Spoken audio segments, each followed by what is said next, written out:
Welcome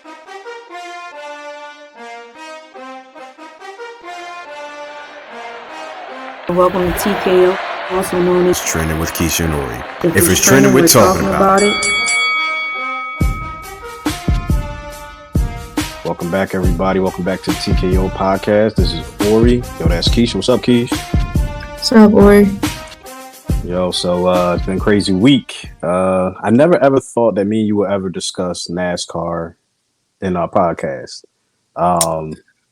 Did you ever think that was a day we were going to talk about not really, in our sports podcast? I don't even think I've ever really considered it a sport. So no, it's not something I've ever been interested in. I think that's a popular opinion amongst us. I mean, I do know a little bit about it. I mean, I'm a sports fan, so I watch anything. And when I lived in Harrisburg for a while, it was huge, and we covered NASCAR is one of the events that we covered, so I am familiar with it. But obviously the big story is on Bubba Wallace and what appeared to be a noose in his garage.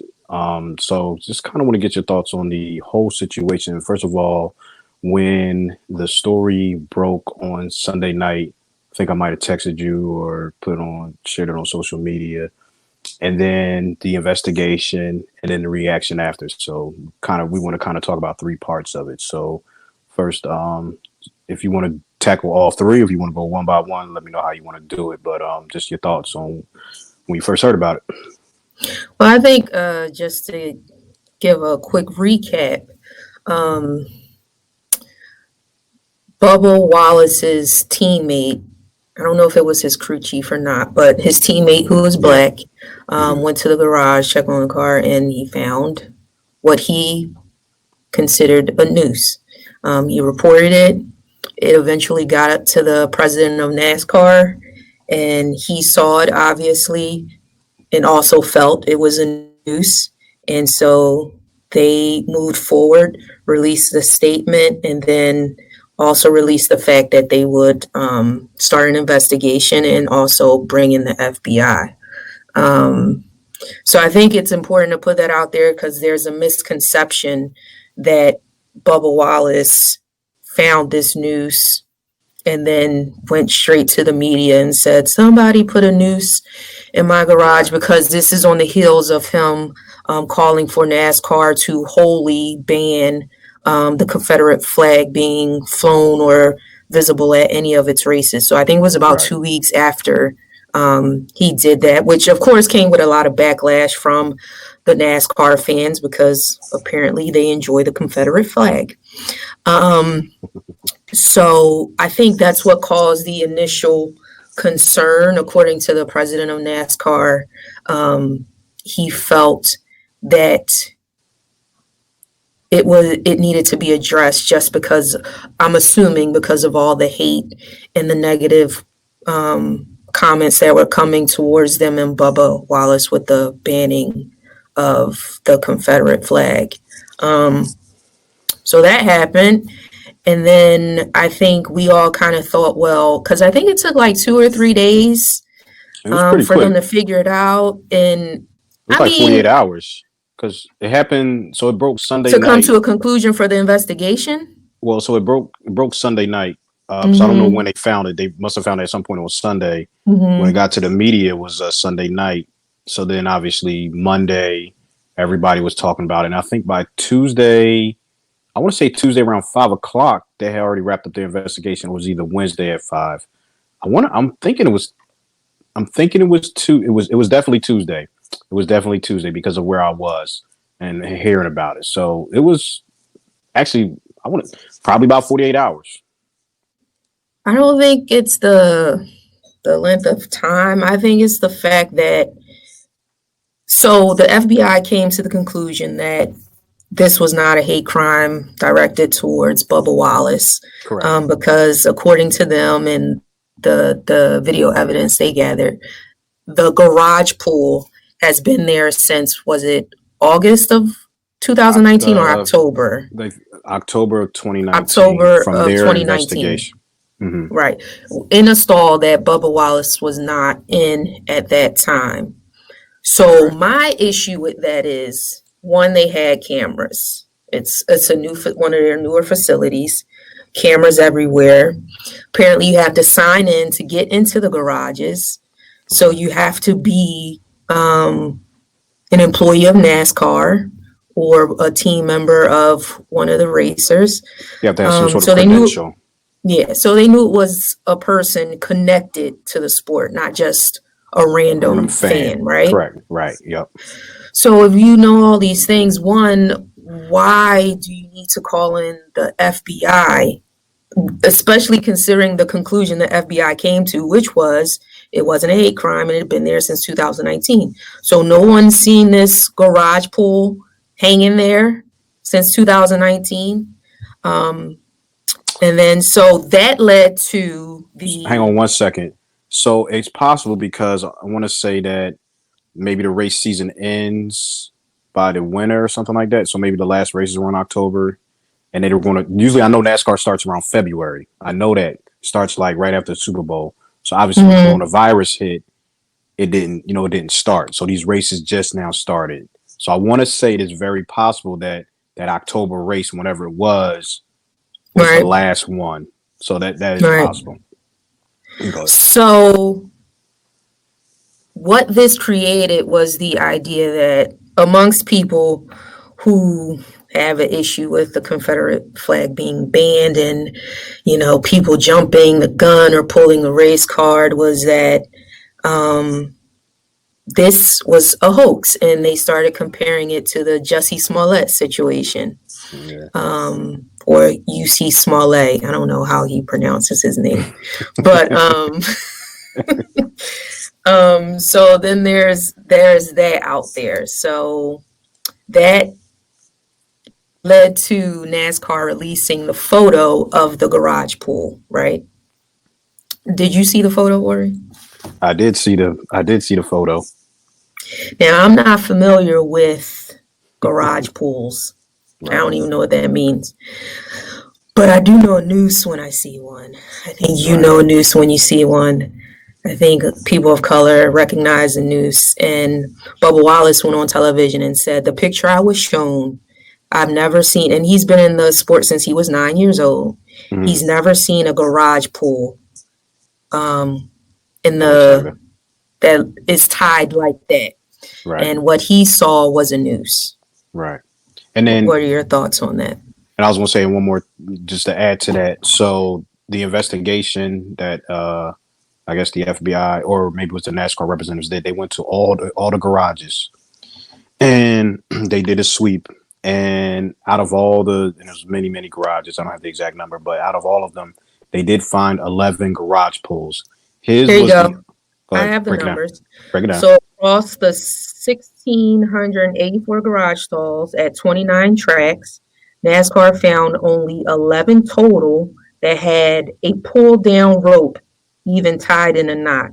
Only one featured a rope tied into a noose, the garage stall used by Watson last weekend.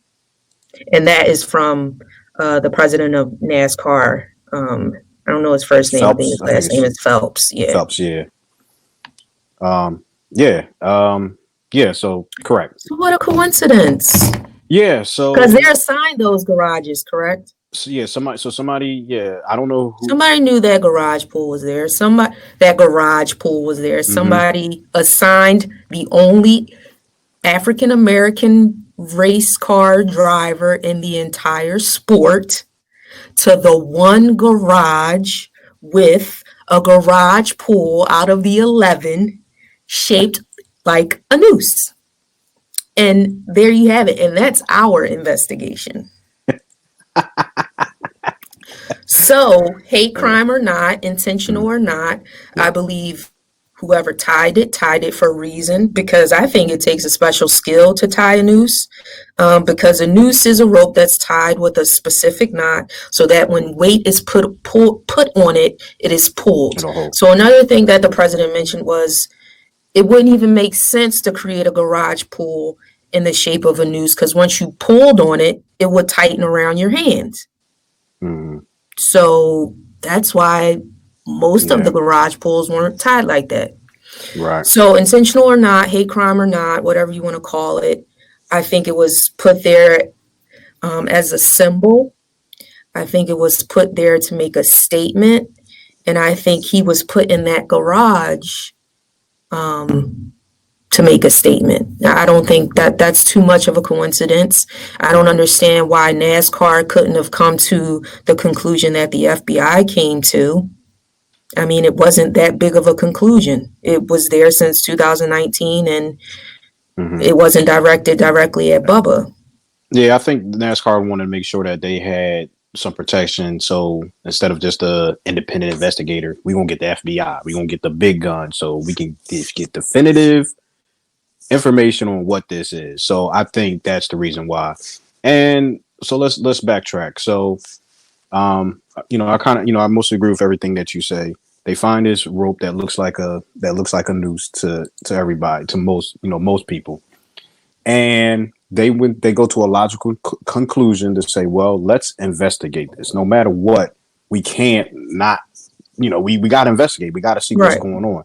So, I don't understand why people will be upset, first of all, with the investigation part of it. Okay, fine. Now, the second part of it, it came back that it was not a hate crime directed towards Bubba Wallace. It was not a hate crime. It was a garage pull. Okay. Most people can come to a conclusion, or they can not come to a conclusion. Most people can assume or think that that is a noose. I mean, most logical people, you know what I mean? If the NASCAR experts thought it was, so you had the driver or the garage attendant, the teammate of Bubba Wallace said, this looks like a noose. He takes it to a NASCAR official. This looks like a noose. They go to Bubba crying. Bubba was saying they were crying like, we think this is a noose. We think this is a hate crime. They showed him a picture of it. He's like, man, that looked like a noose. Okay, do your investigation. It comes after they do the investigation that it was a garage pull. Why are people so upset, or saying, first of all, it was a hoax? He's Jesse Smollett. He made this up. He's lying. Blah blah blah blah. There was something there. So I don't even understand where people are talking about they made this up to garner sympathy and blah blah blah blah. So that's number one. Number two is, I'm just going to use this example, right? If if I threw the middle finger at you, Keisha, how would you feel about that? Or, I would have a whole problem with that. Okay, right. That's a normal reaction. But if my finger was broken, you'd be like, oh, I didn't know your finger was broke. So you better hold your hand a different way. Yeah, you know what I mean? Like, these are logical things. And also, during that weekend, there was a Confederate flag flown over the race talking about defund NASCAR. So for people to be like, ha, it wasn't racism. You guys went too far. You trying to say we were racist and we were not, and blah, blah, blah, blah, blah. Okay. According to the investigation, there was no racist act towards Bubba Wallace. Does not mean that there haven't been quote unquote racist incidents within NASCAR. The fact that there's a noose is still kind of questionable. The fact that there was a noose hanging there for months is still kind of questionable. I mean, I still think I don't know anyone who's seen that picture who said that's not a noose. Oh, people are saying except for the people. Oh, it's the people who have a problem with the Confederate flag being banned. No, those are the people who have a problem with it. Not only them, it's the people who who were upset with the media's quote unquote overreaction to a story. There were some people on television that were talking this week. I think I sent you some clips that, there was an individual who was saying that, NASCAR official, he overreacted, and then the media jumped on it and they overreacted. I'll give you a small point. Maybe the media overreacted, but to me, that is a natural reaction. Just because the NASCAR person did not use just because he didn't use the word alleged. If he had said this appears to be an alleged incident, then their argument is then it would have been okay. But he was saying that it was this and it was that, and therefore blah blah blah blah. So okay, fine. Well, that's just semantics. But I get it. Alleged is a big word. Obviously, in our industry, we know alleged is a huge and important word when you're describing something. You have to use alleged when it's not fact. I guess I'm missing something because I thought the story was NASCAR found a noose hanging in Bubba Wallace's garage. And this appears, and they're saying this appears to be a hate crime towards Bubba Wallace. See what I'm saying? So they're saying that. Well, I guess they had that already part kind of it is only questionable because of the FBI's findings. But but going into it, how much weight do we put on Alabama's FBI office saying something was a hate crime? Bubba Wallace went on CNN with Don Lemon and said, the first night, what I saw. The picture they showed me was a noose. Yeah. So if we want to make it objective, subjective, we can. The picture I saw was a noose. Right. Yeah. So there was a noose hanging in the garage stall that he used. Well, you can put a period there. Correct. But the people who are trying to argue their points and don't really care about this, in my opinion, this is what I think. But the point they're trying to hang on is that this was not a hate crime directed towards Bubba Wallace. And you guys in the media, you people made it seem like it was a hate crime. And you're wrong, so you got to eat your words. So here's my take on that. The initial making of the noose and hanging it in the garage was not directed towards Bubba Wallace. Assigning Bubba Wallace that garage, the only garage stall in all 1,684, with the only 11 garage pools in one shape like that, to me, that was intentional. To me, that's what was done to Bubba Wallace. Yeah, it's either intentional or just a hell of a coincidence. I don't believe in coincidences. Yeah, so, no, I'm not disagreeing with you. I feel like, people make these arguments either out of privilege or ignorance. Yeah. To come to the conclusion that it was a hoax or that this was something that was blown out of proportion. Those are the types of comments that lead to more significant and more dangerous acts of racism against people when you don't address the overt, when you don't address the covert things that are done, like making a noose and subsequently, coincidentally, the only Black person in the sport gets in the garage with the noose. You know what I'm saying? You don't address those situations. You don't address the Confederate flag being flown. Then that leads to the overt actions of racism. Okay, the noose was there. Nobody said anything. Okay, now let's sabotage his car. Because we're not talking about that part. If it was a hoax, he went through the entire thing of because his mom brought it to his attention once he called his mom. His mom said, well, Bubba, let's not let them figure that out. But what about your car? If somebody hung a noose there, what did they do anything to your car? So they went through the whole thing of getting approval for his backup car, and his team had to get permission to be in the garage all night to make his backup car race ready.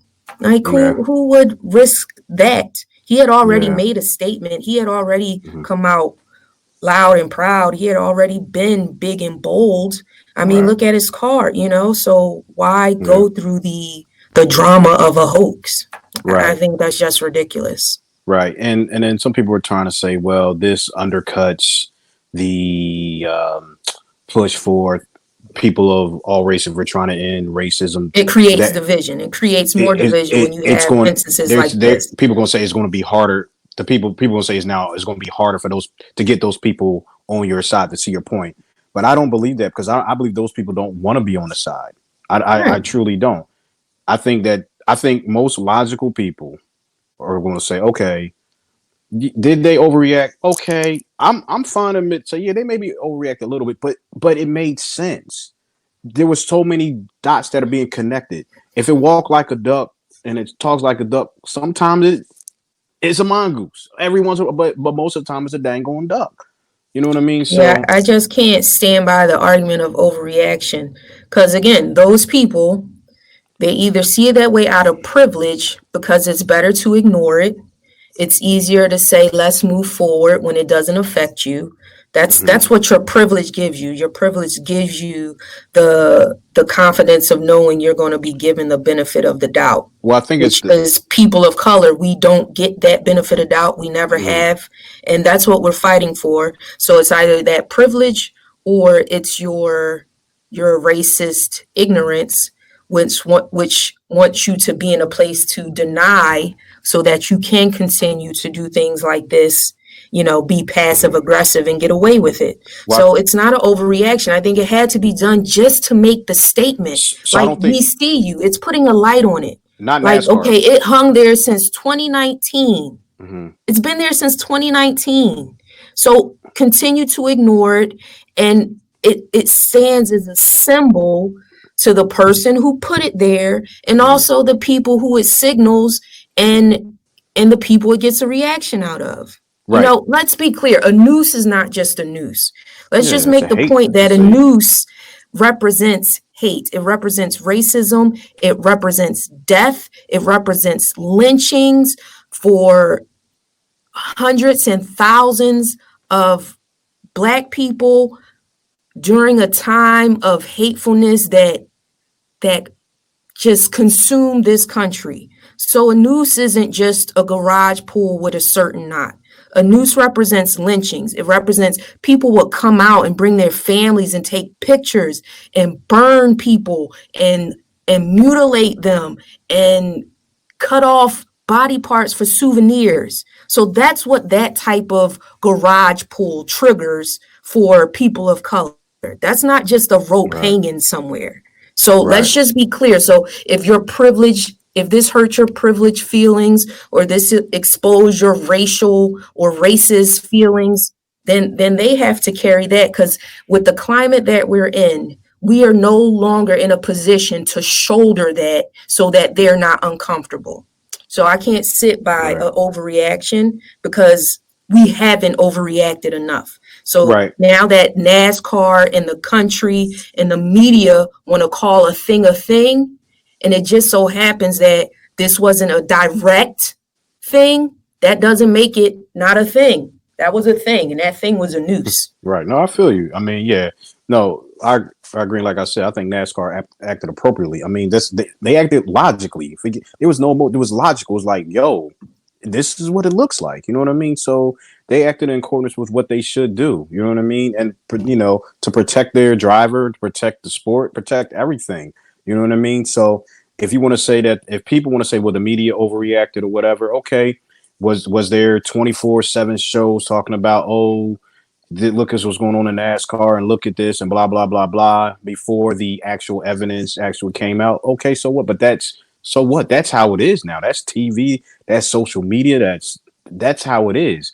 But it was not off. It was not off the rails. It was logical to me. All that was logical. And like I said, the people who are making that argument are the people who don't want to believe or don't care anyway. So I'm really not interested in what they're saying. I really don't even care what they say, because at the end of the day, they are wrong. I mean, they're going to try to sit and tell us, oh, well, it's not a noose, it's a garage pool. Now, I bet you prior to that day, if you had showed them a picture of that, if you just say, hey, what do you think this is? I bet you 99% of them people would say, they would say it's either a rope. They say, oh, it's a rope. What kind of rope? Oh, it kind of looks like a noose. I bet you 99% of those people would say that. I bet you nobody would say it's a garage pool. I bet you nobody. So, anyway. Hoop time. NBA's coming back. Schedule release. Coming back. It's back. It's back. Yeah, it's back, man. So obviously, you guys can follow what's going on. NBA schedule is out. They are going to start by the end of June, I believe. They have to report. Yeah, the players, right. Have to report June. Today's June 26th. So is it July 1st that they have to report? The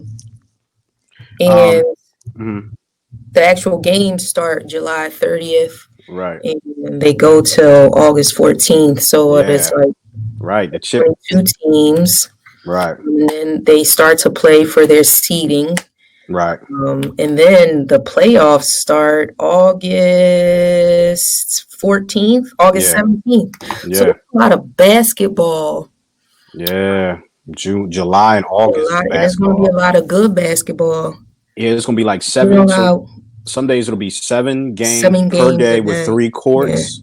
Yeah, they So got 3 courts. this It's down in summer. Disney in Florida. Yup. And of course I'm excited to watch the games. I think it's going to be fun. It's going to be, well, all this fun and good games is going to be contingent upon whether or not these people have actually still been working out. I think this is going to expose the people who have stayed dedicated to their craft in this time off. And I think we'll be able to see it pretty quickly because that's a lot of games. They're pretty much going to be playing every day, if not every other day per team. And so fingers crossed people are ready to go. And if that's the case, if everybody's like in game form, we're going to get a lot of good basketball in a short amount of time. We don't have to waste our time watching these bum teams. We get to get right to it. It's like right after the All-Star game. You know what I mean? Yeah. So it should be good basketball. Mm-hmm. And we'll see what happens. I think since, after talking about Bubba and the social injustice, I think, the NBA coming back is also going to give those players an opportunity to tackle social injustice, which has been some people's kind of cry for why they should not return because there's much more important things going on in the world. And the players who do want to play think that this is a perfect platform and perfect timing. A lot of people are still at home, so they get to get their message out and entertain. So the question will be, one, will the basketball be worth watching? And 2, if it is that good, will it be a distraction from the causes at hand? Or will it be a welcome distraction for the ails of the time? So all that stuff remains to be seen. Yeah. Yeah. I think it's first of all, I gotta admit I'm excited. At first I was like, well, whatever. And then when it came out today, I'm like, okay. I'm like, all right. But I think I know why you excited though, Ori. I think you think this is the Sixers year. That's what I think you're excited about. Here we go, everybody. First of all, Philadelphia. That weak song 76ers. hopefully is not a map for how weak they're going to be. Because the only person I've seen working out on the Sixers is Bill Simmons, and that is Ben Simmons, and that's only because he was injured. Well, so don't get too excited. So excited.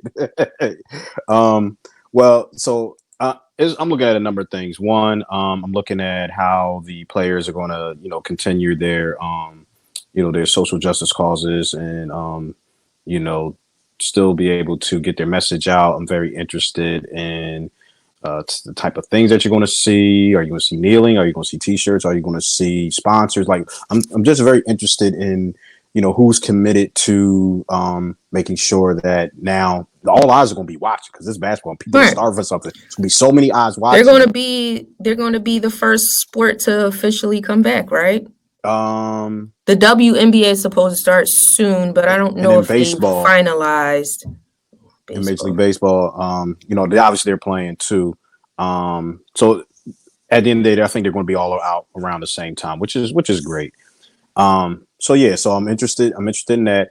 And also I am worried about coronavirus. I'm really worried about not necessarily people are going to get sick. I mean, obviously from today, as we're recording this show on the 26th, I believe 17 players tested positive. I'm very interested in seeing once they get in the bubble, if more people will test positive. It's going to be hard to keep those guys in the bubbles. Maybe some of the older guys and married guys, they might be okay. But some I don't of the think younger they have a choice. I don't think they have a choice. I don't think. And the other part of that, the layered part of that now is that Florida has become one of the new hotspots. Yeah. Especially, since all the beaches opened up and the amusement parks have started to open up. So COVID does become a real situation, whereas before it seemed like something they could kind of avoid by creating this bubble situation. Right. Bubble, not Bubba. Creating this bubble situation where they all have to stay in the same place. But I think only time will tell, risk versus reward, whether or not coming back, and fingers crossed not a lot of players get sick, but how you then move forward with the next season. So I think that's something that everybody's going to have to keep their eye on. And, you really want to, hope and pray that they can all have a healthy ending to this season, because, they really want to play. And I think we really want to see some good basketball. But then you have to weigh whether or not it's worth it. Because Malcolm Jenkins was on CNN, and he was saying how, the NBA has somewhat of an advantage, one, because they have fewer players and fewer coaches, but also they have the ability to keep those players in one location, whereas football teams are just in numbers alone. It would be virtually impossible to get them all to play in one arena and stay in the same kind of vicinity. And their numbers in testing are going up. Baseball numbers and testing are going up in the positive direction. So it's definitely a concern. So, and with hockey, all go ahead. I was going to say, in hockey, I don't think they're doing a bubble. From my understanding, they're doing 2 locations, one in Las Vegas and one in Canada, and they're not doing a bubble. So, it's going to be interesting seeing. I'm obviously I'm excited. We'll see how it happens. Like I said, I'm concerned about the players getting sick, and then if a key player goes out, like around close to the playoff time, let's say. If I'm the whole team, I'm walking out. What you mean you walking out? I want a moratorium on the whole season. Scrap this. We out. Listen, if LeBron go down, the Lakers gotta sabotage or something. It can't go out like that. But I think, with all the excitement, it's going to be that risk versus reward. And, COVID is a real thing. And I think it's not just for professional sports players. It's something that everybody in the workforce has to contend with on all levels. We've been working since this started, and there's certain protocols, and every day you go out and you're around people, you put yourself at risk, and we're seeing that. So in sports, they don't have the privilege of social distancing, so I think that's going to be something that will be interesting to see, because we haven't had to deal with that, because all sports, youth sports, collegiate sports, amateur sports, everything's been shut down, and the keys have been wearing masks and social distancing, and professional sports players can't do either of those things. So it'll be interesting to see how they can manage to hold off one of the most contagious, infectious pandemic breakouts in this new world, this COVID-19 world. So, I'm hoping no bad stories come out of it, but we'll see. Real quick, we only got a few minutes left. You ready to pick a winner, or you need some time to think about it? Who's going to win the chip? Listen, I think you knew when you asked me that was going to be a loaded question. Not a question I'm absolutely prepared to answer right now. I know who I want to win. I know who I don't think is going to win. Who don't you think is going to win? I'm not putting my cards on. First of all, I don't gamble, so I'm not putting my cards on the table right now. I will say it's going to be very competitive. I will say, in the spirit of my Philadelphia family, that the Sixers will probably be in the top 4. There's a lot of people who think they're going to be in the Eastern Conference Finals. I think that is really going to depend on whether or not Joel Embiid shows up as a big boy in his big boy underwear, not his underoos, comes with not a tummy ache and a hurt finger and a sad little ankle issue, and he gets on the court and he doesn't look tired and gassed and doesn't jack up threes and plays like the biggest man in the league, establishes himself down low and defensively. And I'm sorry. Ben Simmons can make more than one 3-pointer, they might have a shot. And the West Coast is tight, it always is, but you know who I ain't gotta say who I'm rooting for. I mean, if you don't know, you don't know. Right. Well, honestly, I'm not ready to make a pick yet. Because who knows? They're going to be rusty. Those first 8 games are going to tell you a lot. Yeah. By the time people are ready to play, we're going to be in, playoff. We might be by semifinals. You know what I mean? That the players are absolutely at their peak performance and whatnot. But I do know that the Sixers have a great shot because they play great defense, and which is really going to help them is that offense is going to be slow to catch up. You know what I mean? But defense, it's easy to rebound the ball. It's going to be a lot of misses. If Joel Embiid plays like a center and not a guard, you're absolutely right. If Brett Brown somehow found his brain and can coach on the fly. That's me. We'll see. Hopefully he took some coaching clinics while he was on break. We'll see what happens. All right, Keith. Well, you know what? We're going to put a wrap to that one. I think that was a good discussion. Go Sixers. Everybody stay healthy. You know what? Go Sixers. Everybody, thanks for watching or listening to the TKO podcast. Make sure to check us out on our YouTube channel, TKO Podcast. Give us a couple likes, share, comment. Like I always say, if you want to be on the right side of history, you'll agree with me. If you want to come out not so sure, you'll waver with Ori. But just know he is what?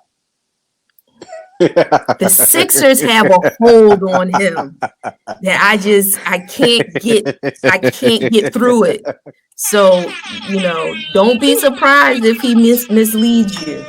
Let's go, especially Sixers. When it comes to the Sixers and Brett Brown and Joel Embiid. Well, Keith, thanks for watching, everybody. Before we go, I saw somebody trying to be your friend. I guess they trying to agree with you and whatnot already. So you having fans already and whatnot. So listen, keep it coming. I need friends. Or no, I don't have a lot. I'm very picky. But listen, if we can have a good conversation, I'm with you. All right, so that's good. That's good stuff right there. But again, thank you, everybody. Thank you for watching. We appreciate the support. Keep checking us out. Check us out on any podcast where you can get podcasts. Check us out on the YouTube channel, and have a great day. Have a great evening, and be safe. Peace.